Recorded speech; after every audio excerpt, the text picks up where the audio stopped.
Hello student, आज आपको triangle CBSE NCERT में न्यू सिलेबस 2023-24 में क्लास 10 का एक्सरसाइज 6.3 में क्वेश्चन नंबर 15 बता रहे हैं। A vertical pole of length 6 metre cast a shadow 4 metre long on the ground and at the same time a tower cast a shadow 20 metre long. Find the height of the tower. इसके अंदर पहले आपके दो figure बनाने हैं। एक पोल का बनाना है, ये हो गया हमारा पोल, ये हो गया शैडो। इसको हमने ले लिया ए, बी और सी। दूसरा हमने ले लिया टावर और ये हो गया उसका शैडो। तो इसको हमने ले लिया पी, क्यू, आर। अब इसके अंदर कह रहा है पहले वर्टिकल, दोनों वर्टिकल हैं, खड़े हुए पोल है 90 डिग्री में, ये 90 डिग्री का, ये भी 90 डिग्री का। अब इसमें कह रहा है 6 मीटर लेंथ है किसकी, पोल की। तो ये 6 मीटर लेंथ हमारी पोल की हो गई। और इसका शैडो ये बन रहा है ग्राउंड पे बन रहा है पोल का शैडो। तो ग्राउंड हमारा कितना है, 4 मीटर लॉन्ग। टावर के अंदर हमारी क्या है, find the height of the tower. Tower की हाइट हमको बतानी है, PQ। लेकिन इस टावर के जो शैडो बन रहा है वो कितना बन रहा है, 28 मीटर लॉन्ग। 28 मीटर लॉन्ग हो गया। तो ये तो हो गया हमारा टावर और ये हो गया हमारा पोल। ठीक, अब इसके अंदर हमारे दो ट्राइंगल हो गए, ABC और PQR। अब इन दोनों ट्राइंगल के अंदर हम क्या देखते हैं कि एंगल B और एंगल Q दोनों के जो वर्टिकली हैं, पोल और टावर, ये दोनों वर्टिकली हैं, यानी 90 डिग्री का एंगल बना रहे हैं। यहाँ पर हम लिखेंगे in triangle ABC and triangle PQR, यानी इन दोनों ट्राइंगल में ले लिया। इसके अंदर एंगल B और एंगल Q दोनों 90 डिग्री हो गए, बोथ 90 डिग्री।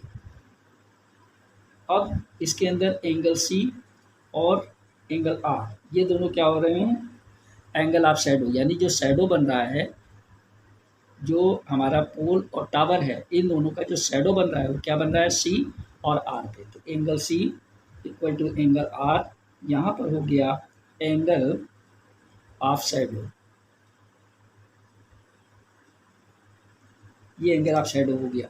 जब यहाँ पर हमारे दो एंगल्स क्या हो रहे हैं, एक दूसरे के करस्पेंडिंग हो रहे हैं, सिमिलर हो रहे हैं, तो इसके अंदर आप क्या देख रहे हो, एक चीज़ यही आप देख लीजिए कि अगर दोनों ट्राइंगल सिमिलर हैं और दोनों साइड्स का रेशियो एक दूसरे के प्रोपोर्शनल हो जाता है तो ये इक्वल हो जाते हैं। तो सबसे पहले तो आप इसको सिमिलर करिए। सिमिलर करने के लिए क्या हो गया कि दोनों साइडें इसकी इक्वल हो रही हैं। तो यहाँ पर हम लिख देंगे triangle ABC similar triangle PQR। तो यहाँ पर हमारा क्या है, ये दोनों जो सेम टाइम पे जो शैडो बन रहे हैं, दोनों के शैडो सेम टाइम पे बन रहे हैं, पोल और टावर के। इसमें जो शैडो एंगल बन रहा है वो C बन रहा है, इसमें R बन रहा है। तो ये दोनों एंगल क्या हो रहे हैं, दोनों इक्वल हो गए, इसलिए ये क्या हो रहा है, ABC और ट्राइंगल PQR दोनों सिमिलर हो गए। तो जब ये दोनों सिमिलर हो गए तो क्या हो रहा है कि इन दोनों की जो साइड्स हैं, इन दोनों ट्राइंगल की जो साइड्स हैं वो दोनों का रेशियो क्या हो जाएगा, एक दूसरे के प्रोपोर्शनल, यानी इक्वल हो जाएगा। तो क्या हो जाएगा, AB upon PQ equal to BC upon QR। तो अब इसके अंदर हम सबकी वैल्यू रख देते हैं। AB हमारी कितनी है, 6, और PQ हमारा कितना है, PQ हमको निकालना है हाइट। BC हमारी कितनी है, 4 मीटर, और QR है हमारा 8 मीटर, 28 मीटर। तो इसको हम क्रॉस मल्टीप्लिकेशन कर लेते हैं, 4 मीटर इंटू PQ, इसका मल्टीप्लाई, इसका मल्टीप्लाई, 6 मीटर इंटू 28 मीटर। तो PQ equal to 6 metre into 28 metre upon 4 metre. Metre cancel, 4 7 जा 7 और 6 का मल्टीप्लाई, 6 5 6 4 7 6 जा 42 मीटर।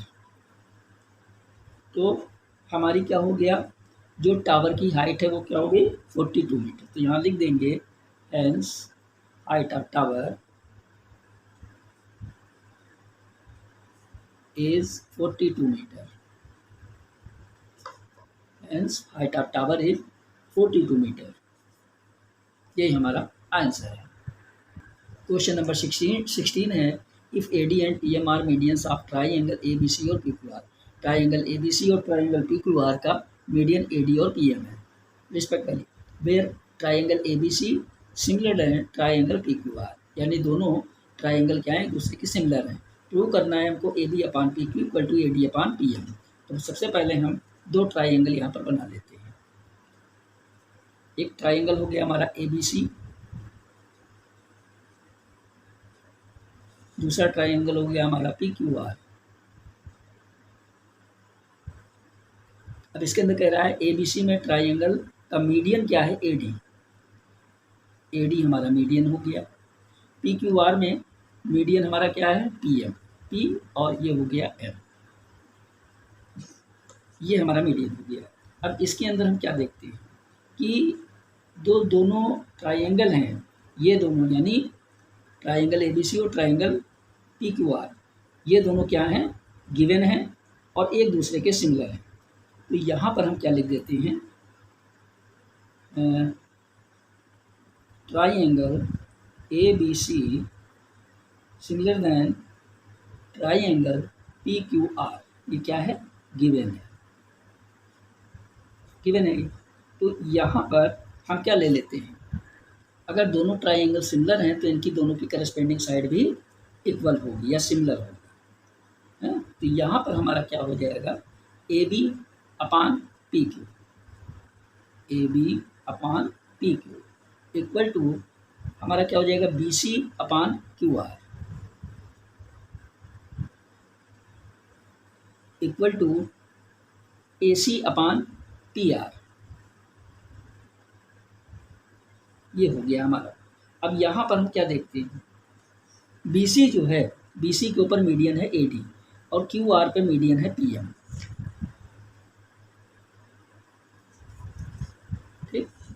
तो यहाँ पर हमारा क्या हो जाएगा A B upon P Q equal to B C को देख लीजिए, ये है बी सी। तो बी सी का हाफ क्या हो जाएगा, हमारा ये मीडियन ए डी है तो इसका हाफ बी डी हो जाएगा, यानी 1/2 बी सी लिख देंगे इसको। अपान क्यू आर हमारा क्या हो जाएगा, क्यू आर का मीडियन पी एम है, यानी ये क्या हो जाएगा 1/2 Q R equal to A C upon P R. ये हो गया। अब यहाँ पर हमको क्या करना है, A B upon P Q equal to 1/2 B C, B C का आधा क्या हो गया बी डी, यहाँ पर हम लिख देंगे B D upon Q R यानी 1/2 क्यू आर, किसका हो गया आधा क्यू एम का, यहाँ पर हम क्यू एम लिख देंगे equal to A C upon P R. इसको हम मान लेते हैं इक्वेशन 1। अब हम इसमें क्या देखते हैं, अगर ये ट्राइंगल ए बी सी और ट्राइंगल पी क्यू आर ये दोनों सिमिलर हो जाते हैं तो इनकी करस्पेंडिंग साइड भी दोनों की सिमिलर हो जाएगी। तो यहाँ पर हम क्या देखते हैं, करस्पेंडिंग साइड में ये एंगल बी बन जाता है, ये एंगल क्यू बन जाता है, दोनों एंगल इक्वल हैं। तो यहाँ पर क्या हो जाएगा angle B equal to angle Q, इसको हम मान लेते हैं इक्वेशन 2। ये तो इक्वेशन 1 हो गई, ये इक्वेशन 2 हो गई। अब देखिए triangle A B D, triangle A B D और ट्राइंगल पी क्यू एम, ये ट्राइंगल और ये ट्राइंगल दोनों एक दूसरे के क्या हो रहे हैं सिमिलर हो रहे हैं, ठीक है ना। जब सिमिलर हो रहे हैं तो ट्राइंगल ए बी डी और ट्राइंगल पी क्यू एम के अंदर हमारा एंगल क्या बन जाएगा, एंगल बी इक्वल हो जाएगा एंगल क्यू के। तो यहाँ पर हम लिख लेंगे angle B equal to angle Q, ये हमारा हो गया इक्वेशन 2 के अकॉर्डिंग। अब हम ले लेते हैं इसके अंदर एंगल बी की साइड क्या है ए बी और upon A B upon P Q. तो यहाँ पर हम लिख लेंगे A B upon P Q angle B में, A B upon P Q equal to angle Q में क्या है, एंगल क्यू है हमारा एंगल बी में ये हो गया। अब ये हो गया हमारा बी डी, एंगल क्यू में क्या हो गया क्यू एम और बी डी, यानी B D upon Q M हो गया। B D upon Q M. ये हमारा क्या हो गया, इक्वेशन 1 के माध्यम से, A B upon P Q, B D upon Q M.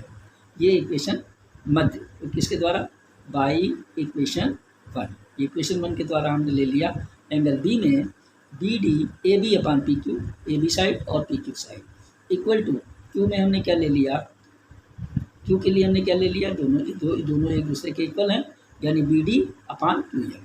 ठीक, ये दोनों हम इसके इक्वल ले लेते हैं।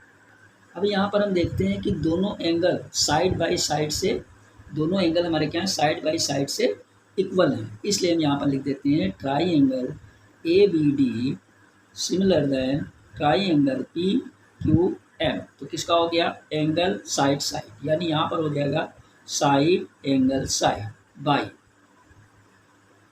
ठीक, ये इसके माध्यम से हमारा इतना प्रूव हुआ। आगे देखिए, अगर दोनों ट्राई एंगल सिमिलर हो जाते हैं तो हम क्या देखते हैं कि इनकी दोनों साइड भी करस्पेंडिंग हो जाती हैं, करस्पेंडिंग और इक्वल हो जाती है। तो कैसे हो जाता है, A B upon P Q